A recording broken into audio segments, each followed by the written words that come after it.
అన్నారు. దాంతో పాటు ప్రొడ్యూసర్స్ కూడా అన్నారు. ఏంటంటే ప్రొడ్యూసర్స్‌ని కూడా మీ బ్యానర్‌లోకి ఆహ్వానించి వాళ్ళు ఇన్వెస్ట్ చేస్తారా? లేదంటే మీరు సపోర్ట్ చేస్తారా? నో అంటే ప్రొడ్యూసర్ కావాలనుకున్నప్పుడు వాళ్ళదే కదా ఇన్వెస్ట్‌మెంట్. బట్ వాళ్ళకి ప్లాట్‌ఫార్మ్ లేదు. గైడెన్స్. నష్టపోకుండా ఎలా చేయొచ్చు, ముందు సినిమా కాంటెంట్, బడ్జెట్, దాన్ని మార్కెటింగ్ చేయడము. సో, ఎలా చేస్తే చాలామంది ఏందంటే, సార్ మాది సినిమా థియేటరే రిలీజ్ కావాలంటారు. మనకు తెలుసు థియేటర్‌కి ఒకరు రారని. ఆ సినిమా థియేటర్‌కి తీసుకెళ్ళడం వల్ల ఉపయోగం ఉండదు. అప్పుడు వాళ్ళకి చెప్పి ముందు నుంచే ఇది ఓటీటీ ఒరిజినల్‌కెళ్ళొచ్చు, పేపర్ వ్యూకెళ్ళొచ్చు. ఆప్షన్స్ పెట్టి వాళ్ళని రైట్ గైడెన్స్ చేస్తాం. అంటే బడ్జెట్ ఫ్రెండ్లీ మూవీస్ అన్నీ కూడా అంటే పరిమిత బడ్జెట్‌లో తీసేటువంటి అంటే కథకి ఎంత కావాలో అంత బడ్జెట్ గైడెన్స్ చేస్తూ తీసే సినిమాలుంటాయి. అవును. బట్ కంటెంట్ బేస్‌లో ఎంతవరకు ఉంటది? నువ్వు బడ్జెట్ బేస్‌లో ఎంతవరకు నువ్వు నాకు ఉంటది? తెలిసి నువ్వు ఈటీవీ నుంచిగా? ఇవాళ ఈటీవీ ఒక కొత్త ప్రయోగం చేస్తుంది. రైట్. ఈటీవీ విన్ అని తీసుకొచ్చి ఒక 2 క్రోర్స్, 3 క్రోర్స్ బడ్జెట్ చేసి వాళ్ళు 2 సినిమాలు థియేటర్స్‌కి తీసుకెళ్లారు. ఆ 2 థియేటర్‌లో సూపర్ హిట్ అయ్యాయి.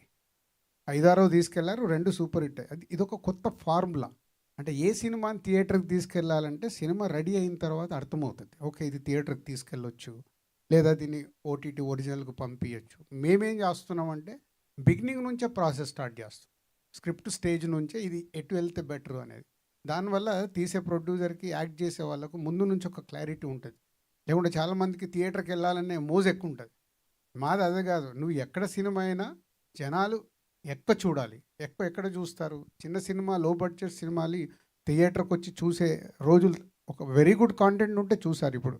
ఈటీవీ విన్‌యే 2 సినిమాలు చెప్పినట్టు థియేటర్‌కి వెళ్ళాల్సిన కాంటెంట్ సెపరేటు, ఓటీటీకి వెళ్ళాల్సిన కాంటెంట్ సెపరేటు స్ప్లిట్ చేస్తాం. స్క్రిప్ట్ వైస్‌గా స్క్రిప్ట్ వరకు చూసినట్లయితే ఈ సినిమా బావుంటుంది. థియేట్రికల్‌గా ఓటీటీ అనేది ఒక వరకు డిసైడ్ అవుతుంది.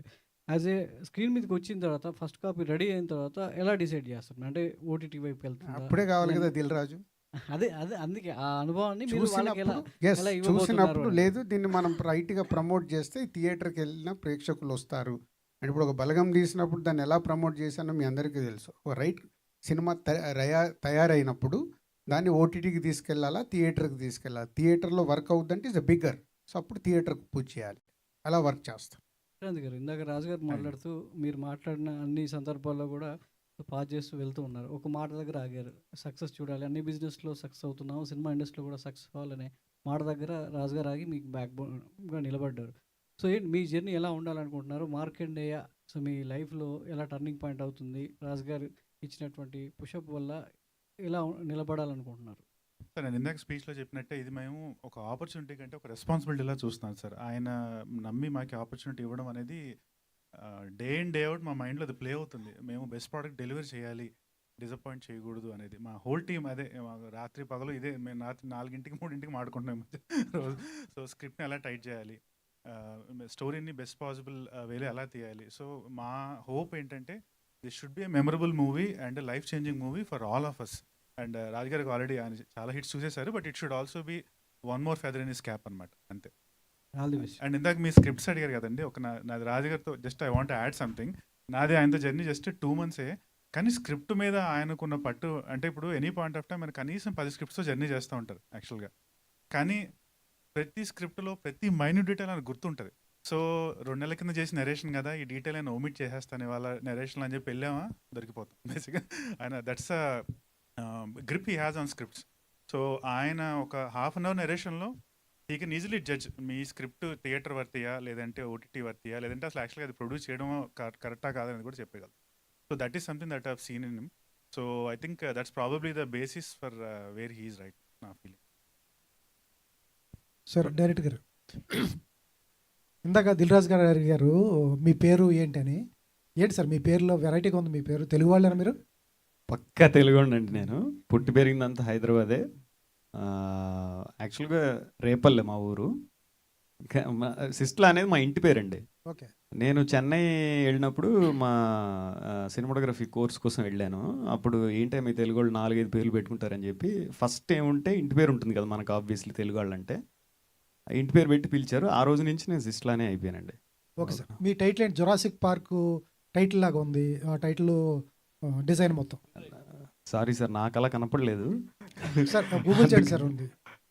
షూర్ సార్, తప్పకుండా. యాక్చువల్గా జురాసిక్ పార్క్ ఏమో నాకు ఇప్పుడు చూస్తుంటే మీరు చెప్పాక అలా అనిపిస్తుందేమో కానీ, but definitely not Jurassic Park sir. మీరు ఆ పార్క్ చూసి కన్ఫ్యూజ్ అవుతున్నారేమో, that's not Jurassic Park sir. కాదు సార్, టైట్లే. టైటిల్ ఓకే, స్టైల్ ఎట్లా ఉంది? ఫాంట్ స్టైల్ అలా ఉందా? Okay, Okay. మారు.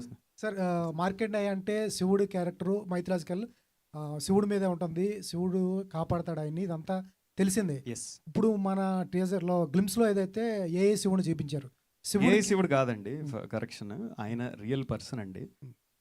ఏఐ నేను ఇందాక ఫ్రంట్కి వచ్చి మాట్లాడినప్పుడు కూడా చెప్పాను, ఏఐని చాలా మినిమల్గా ప్రీ ప్రొడక్షన్కి విజువల్ రిఫరెన్సెస్కి మాత్రమే వాడుతున్నామండి. మేము ఏఐ విజువల్స్ పెట్టలేదు. ఓకే సార్, అంత ఇంపార్టెన్స్ ఉన్న క్యారెక్టర్ ఎవరు చేస్తున్నారు శివుడు క్యారెక్టర్ సినిమాలో? రివీల్ చేస్తాం సార్, అది కూడా ఒక సర్ప్రైజే. సరే, అదే రాజు గారు, నేను అదే అడుగుతాను. ఏంటంటే మామూలుగా ఇప్పుడు ఈటీవీ ద్వారా వచ్చిన 2 సినిమాలు బ్లాక్ బస్టర్ హిట్ అయినాయి అన్నారు. ఇప్పుడు మీరు వరుసగా 333 కథలు రెడీ పెట్టుకున్నాను అన్నారు. ఇంత పెట్టుకున్నప్పుడు అంటే ఇది ఫర్దర్గా మీ దిల్ రాజు డ్రీమ్స్ నుంచి వచ్చే సినిమాలు ఏ ఓటీటీకి వస్తాయి? నెంబర్ 1, ఏమన్నా ఓటీటీతో టైప్ అయ్యారా? లేదా భవిష్యత్తులో దిల్ రాజు టీం ఓటీటీ అనేది వస్తుందా? దిల్ రాజు డ్రీమ్స్లో వచ్చే కాంటెంట్కి రిస్ట్రిక్షన్ లేదు. సో ఓటీటీ ప్లాట్ఫామ్ పెట్టాలని కాదు, ఎనీ ఓటీటీ ప్లాట్ఫామ్కి వెళ్ళిపోద్ది. ఇక్కడ కాంటెంట్ ఎవరికి అందరికీ పంపించినప్పుడు ఎవరు దాన్ని అప్రూవల్ చేస్తే వాళ్ళకి వెళ్తాం. పాయింట్ 1. అలాగే దిల్ రాజు డ్రీమ్స్లో it's not for only OTT. ఇందాక నేను చెప్పాను కదా, ఓటీటీకి వెళ్ళే సినిమాలు ఉంటాయి ఒరిజినల్స్, అలాగే థియేటర్కి వచ్చే సినిమాలు ఉంటాయి, అలాగే వెబ్ సిరీస్ కూడా ఉంటాయి. ఈ ఇయర్ ఒక 2 వెబ్ సిరీస్ కూడా చేస్తాను. దిల్ రాజు డ్రీమ్స్ని ఇట్లా సపరేట్గా ఈ కాంటెంట్ బేస్డ్గా ఎక్కడి నుంచి ఎక్కడికి ఎలా వెళ్ళొచ్చు అనే దాని మీద వర్క్ చేస్తాం. అంటే బడా ప్రొడ్యూసర్లందరినీ ఓటీటీ శాసిస్తుంది కదా, మీరెందుకు ఇండస్ట్రీ తరపు నుంచి ఓటీటీ సంస్థను స్థాపించకూడదు? ప్లస్ ఎఫ్డీసీ చైర్మన్ ఉన్న గవర్నమెంట్ తరపు నుంచి కానీ మీరెందుకు కానీ ఎందుకు స్టార్ట్ చేయకూడదు? అంటే బిజినెస్లో గవర్నమెంట్ ఎంటర్ సరే, ఓకే, గవర్నమెంట్ మీరే కాపబుల్ కదా, అంత ఇండస్ట్రీ నుంచి ఎన్ని సక్సెస్, ఇన్ని block buster, is number 1 producer, మీరు ఎందుకు చేయకూడదంటే? అందరు ప్రొడ్యూసర్లు కలిసి ఏదైనా పని చేయగలుగుతారా? అది కష్టంలే. అయిపోయింది ఇక్కడే, ఆన్సర్ ఇక్కడే ఉందిగా. దిల్ రాజు గారు, ఇప్పటిదాకా అంటే ఎస్విసికి మీ ఎక్స్పీరియన్స్ ఎప్పుడో ఒక స్టేక్లో ఉండింది, బట్ డిఆర్డి అనే దానికి మీ క్రెడిబిలిటీ అనేది ఇక్కడ రిస్క్ ఫ్యాక్టర్, అంటే మీరు మేజర్గా పెట్టిన స్టేక్ అది. సో ఆ క్రెడిబిలిటీ విషయంలో ఎంత కాన్ఫిడెంట్గా ఉన్నారు? నేను చెప్పాను కదా, అంటే ఇయర్లీ ఒక 4-5 ఫిలిమ్స్ డిఆర్డీలో ఒరిజినల్స్ కానీ థియేటర్కి వెళ్ళే సినిమాలు వచ్చే కానీ ఇంకా ఫ్యూచర్లో పెరిగిన నంబర్స్.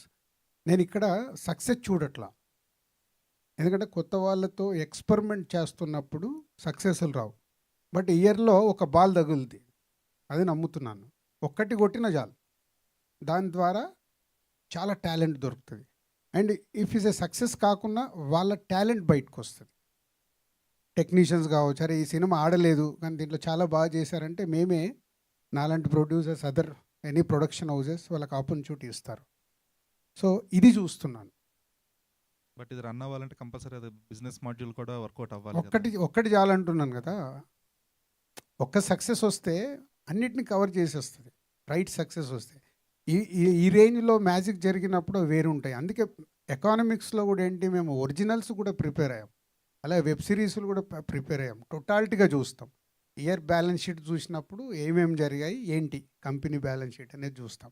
ఇక్కడ సక్సెస్ ఫెయిల్యూర్స్ చూస్తే టాలెంట్ని తీసుకురాలేం. ప్రస్తుతానికి తెలుగు సార్, ఇక్కడ దిగ్విజయంగా అయితే అప్పుడు నెక్స్ట్ ఆలోచిద్దాం. మీరు ఒక సినిమాలో చిన్న క్యామియో చేశారని అంటున్నారు. రేపు రిలీజ్ అయ్యే సినిమాలో చేశాను. చేశారు